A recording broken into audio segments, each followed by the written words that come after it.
뭐야, 오픈 엣지는 오늘도 안 빠졌어?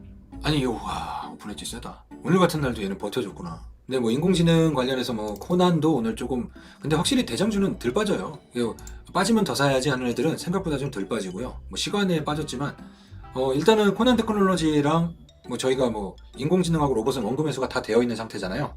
다 되어 있는 상태이기 때문에 갖고 있는 현금과 그런 거는 이제 다시 한번 떨어지는 인공지능과 로봇에 들어갈 타이밍을 한번 보겠습니다. 켈리케이님 그러고 보니까 오픈 엣지가 있지만 비중이 1%가 안 되잖아요. 1%. 190% 수익. 오픈 엣지는 7,800원부터 불타기. 가장 잘하는 거예요. 불타기입니다. 진짜 주식 잘하는 사람은 물타기 하지 않고 불타기 합니다. 켈리케이님 190% 수익이지만 포트에서 1%가 안 되기 때문에 거의 네, 기쁜 거죠. 기쁜 거. 이 오픈 엣지는 그냥 홀딩입니다. 네, 그냥 홀딩이에요. 비중 작으면 사실 의미 없기 때문에 합치시는 게 낫고요. 한미반도체는 사실은 인공지능, 5G, 자율주행, 위성 다 들어간다고 하잖아요. 어느 분야에 반응하여 움직이진 않았었고요. 아직 저쪽에서 반응해서 움직인 적은 없습니다. 5G로 움직인 적도 없고, 인공지능으로 움직인 적도 없고, 자율주행으로 움직인 적도 없는데, 굳이 얘기하면 TSMC랑 엮여서 올라갔었던 적은 반도체가 전체적으로 좋을 때, 네, 그냥 얘는 TSMC 쪽이 이때 하면서 올라가는 그 몇 개 회사 있는데, 원래는 AD테크가 그랬는데 AD테크가 거의 끊고 삼성으로 왔었잖아요. 예, 그거 때문에 지금 언급한 것 때문에 반응하여서 움직이진 않았습니다. 네, 그랬던 적은 없습니다. 거기에 다 중요한 거지만, 네, 그냥 우량주입니다.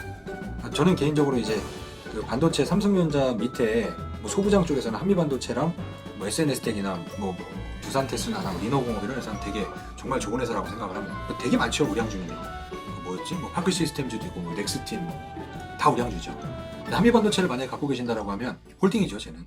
오픈 엣지가 참 마음에 들고, 지금 솔트룩스 같은 애들을 노리시는 분들이 계신다라고 하면, 저는 솔트룩스 같은 애들이 내일도 빠진다라고 하면요, 내일부터 분할로 좀 들어가는 게 어떨까 생각합니다. 그렇다고 해서 바로 반등을 노리지 마시고요.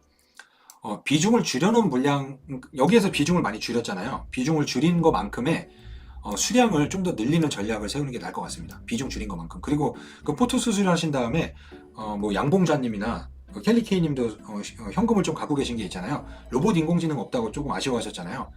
그렇다라고 하면 내일 빠지면은요, 내일부터 조금씩 담는 거는 저는 괜찮다라고 생각합니다. 그렇다고 해서 다 담으라는 건 아니고요. 마인즈랩이나 이런 메타 휴먼, 챗봇이라고 하긴 챗봇이긴 해요. 네, 챗봇이긴 한데 좀 성격이 다르죠. 챗 GPT랑 성격이 다릅니다. 근데 이 가상 인간 메타 휴먼 관련 주식들은요, 저는 실적 턴어라운드가 생각보다 빨리 올 거라고 생각합니다. 만약에 2만 원 정도라고 하면은 얘네는 이 인공지능 같은 경우는요, 5G의 2016년도라고 보시면 되고, 전기차의 한 2015년, 16년 정도라고 보시면 돼요. 실적 안 보입니다. 하지만 확보된 성장성과 1, 2년 후에 턴어라운드 할 것을 보고 들어가는 거기 때문에 얘를 이걸 딱 때린 다음에 계산을 해본다 의미 없습니다. 회사 내용에 대한 공부가 되게 중요합니다. 그 셀바스 AI도 추세가 꺾이진 않았어요. 코난하고 셀바스가 추세가 꺾이지 않았습니다. 이렇게 다 빠진 상황에서 다른 것까지 많이 보지 마시고, 기존에 봤었던 코난, 셀바스, 솔트룩스, 마인즈랩 요 정도 안에서만 우리가 보셔도 될 것 같습니다. 이스트 소프트도 일단 찍히는 숫자에서는 안정성은 이스트 소프트가 확실히 있죠. 그래도 우리가 어떤 게 대장주라는 게 이제 머리에 있지 않습니까? 얘는 신용이 7.7%나 들어가서 이게 신용이 되는 종목인가? 마인즈랩이 신용 안 될 텐데. 만약에 마인즈랩 저 인공지능을 신용으로 산다? 용자 많구나. 근데 이런 거는 신용으로 샀을 때 이런 데서 안 샀을 거라고 이런 데서 사지. 꼭 보면은 신용 들어오는 애들 고점 잡거든요. 근데 만약에 여기에서 잡았다라고 하면은 2만 원까지만 가도 털립니다. 그러면은 2만 원까지 가서 털린다라고 하면 일시적인 하락 나온 다음에 땡길 수 있습니다. 야, 인공지능하고 로봇을 신용 땡기는 용자는 뭐니? 현금으로 갖고 가도 수익이 괜찮은데. 자, 로봇의 대장주인 레인보우 로보틱스를 보겠습니다. 일단은 지지선을 지켰다가 일단 음봉 맞으면서 빠졌는데 거래가 죽었어요. 저는 레인보우 로보틱스의 추가 매수 시점을 65,000원 이하로 계속해서 보고 있습니다. 만약에 세게 간다고 하면 7만 원을 안 깰 수도 있고요. 하지만 추가 매수는 안 하겠습니다. 그냥 갖고 있는 보유 수량만 유지하겠습니다. 그리고 SBB테크 같은 경우도 얘는 흐름이 좀 더 세네요. 좀 더 세요. 아무래도 시총이 작다 보니까 약간의 세력주 같은 흐름도 좀 보이는 것 같아요. 시총이 여전히 싸고요. SBB테크 같은 경우는. SBB테크 갖고 계신 분이 계시다면 비중 줄인 것만큼의 수량은 그대로 갖고 가고, 비중 확대는 아직은 안 하시는 게 나을 것 같습니다. 뭐야, 어디 보니까 이게 10만 원을 그냥 가네 뭐하네.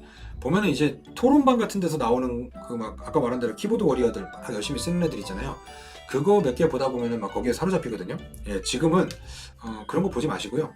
비중, 그러니까 오늘 같은 경우도 갑자기 딱이 맞았잖아요. 근데 비중을 줄여놓은 상태에서는 물론 포트가 당연히 많이 났습니다. 오늘 같은 경우는 아마 오늘 요 시장은 1.5% 빠졌지만 우리 포트는 시장에 대해서 더 빠졌을 수 있어요. 이게 시장 수익률보다 안 좋을 수 있지만 비중을 줄여놓은 상황은 전혀 두렵지 않습니다. 전혀 비중을 줄여. 그렇기 때문에 제가 끝까지 다 갖고 있지 말라고 하는 거예요. 끝까지 다 갖고 있으면은 종목 사랑만 더 깊어지고 빠지면 빠질수록 상처는 더 커집니다. 그러니까 뉴로메카는 이 매물권에 대한 지지를 계속해서 받고 있기 때문에 뉴로메카에 대한 그 분할 매수는 여전히 2만원 전후, 이 밑으로 깬다라고 하면은 사야지. 안 빠질 것 같습니다. 한 2만원 전후 정도로 보면 될 것 같고요. 네, SBB테크 수익률 53%인데 잘하셨습니다. 그러니까 이게 더 올라가면은 다 갖고 있었으면은 수익이 얼마라고 사실 기쁠 수 있잖아요. 사실 그 욕심을 덜어내는 만큼 여러분들이 좀 장기적으로 봤을 때 수익이 좋아집니다. 욕심을 덜어내면서 하는 게 가장, 지금 김숙경님은 정말 잘하신 거예요. 그렇게 하시는 게 맞습니다. 마음 편하시잖아요. 왜냐면은요, 초보인 경우는요, 그 이번에 우리 선넘기님이 그 오셔서 말씀하셨잖아요. 올라가면 올라가서 떨리고, 근데 또 떨어지는 거는 무덤덤하대. 얼마나 슬픕니까? 초보 투자자들이 그래요. 근데 비중 조절을 연습을 하고 배우게 되면은 그런 게 좀 없어집니다.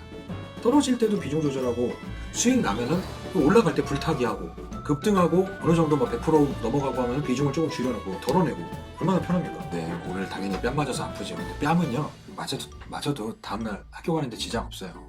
발바닥과 허벅지와 선생님 시계 풀면 끝나잖아요. 근데 작년에는 파월이 좀 시계 많이 풀었어요. 근데 이번에는 그러지 않아요. 뺨 정도 걱정 안 해도 됩니다.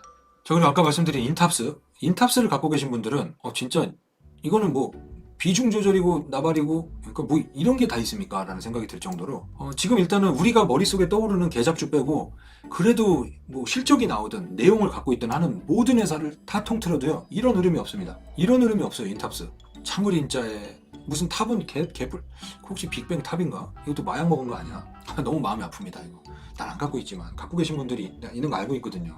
두산도 갖고 계신 분들 계시는데 얘도 조금 아쉬운 흐름인데 그래도 매수가까지는 안 떨어질 거라고 생각하고 있습니다. 두산이 갈 거예요. 양의지도 이제 다시 복귀시켰으니까 갈 거라고 생각합니다. 로보티즈 같은 경우는 글쎄 난 로보티즈는 살 것 같은데? 그러네. 로보티즈는 매수를 해도 되는 구간 안에 들어갔습니다. 로보티즈. 네, 로보티즈는 매수 구간 안에 들어갔으니까 로보티즈를 노리시는 분들 레인보우는 사실 부담스럽잖아요. 용감한 심장 갖고 계신 분들만 65,000원 정도 기다려보시고요.